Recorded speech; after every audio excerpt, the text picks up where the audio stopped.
கொஞ்சம் காஃபி, நிறைய கதைகள். நான் உங்கள் ரேகா. மௌன யுத்தம் பாகம் 2ற்கு உங்களை அன்புடன் அழைக்கின்றேன். மாலையில் வீடு திரும்பிய சித்ராவுக்கு மருந்தினாலா இல்லை கல்பனாவின் அன்பினாலா என்று தெரியவில்லை. சிறிது உடல் வலி குறைந்திருப்பதை உணர்ந்தாள். எப்போதும் போல் தன் வீட்டு வேலையை தொடங்கினாள். இரவு வீடு திரும்பிய சுந்தர் தலைவலி என்று வீட்டையே 2ஆக்கிவிட்டார். இந்த கலேபரத்தில் தனக்கு உடல்நிலை சரியில்லை என்பதையே மறந்து போனாள் சித்ரா. அவருக்கு தேவையானதை கவனித்துவிட்டு மகளையும் கவனித்துவிட்டு இரவு தூங்க வெகு நேரமாகி போனது சித்ராவுக்கு. மாதங்கள் இவ்வாறே உருண்டோடின. சித்ரா தன் கணவரிடம் சுமித்ராவின் திருமணத்தை பற்றி பேசினாள். ஏய், அவ குழந்தை, அவளுக்கு இப்ப எதுக்கு கல்யாணம்? கொஞ்ச நாள் போகட்டும் என்றார். ஆமா, அவ குழந்தையா? 25 வயசாச்சு, ஞாபகம் இருக்கா இல்லையா என்று சற்றே குரலை உயர்த்தி பேசினாள். எப்பொழுதும் அமைதியாக இருக்கும் சித்ரா இன்று பேசிய விதத்தை சற்றும் எதிர்பார்க்காத சுந்தர் ஸ்தம்பித்தார்.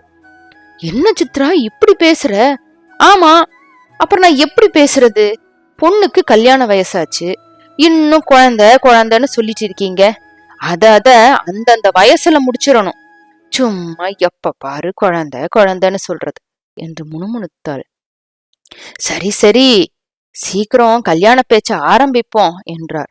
முதல்ல சுமித்ரா கிட்ட சம்மதம் வாங்கணும், அப்புறம்தான் எல்லாம் என்று கூறிவிட்டு இரவு சமையல் வேலையை பார்க்க சென்றாள். என்னடா இது, சித்ரா திடீர்னு இப்படி உக்கிரமாயிட்டா? இவளை இப்படி பார்த்ததே இல்லையே என்று யோசனையில் மூழ்கினார் சுந்தர். இரவு உணவு உண்ணும் வேளையில் சுந்தர் மெதுவாக பேச்சை ஆரம்பித்தார். சுமிமா, நானும் அம்மாவும் உனக்கு கல்யாணத்துக்கு வரம் பார்க்கலான்னு இருக்கோம், உனக்கு சம்மதமா என்றார்.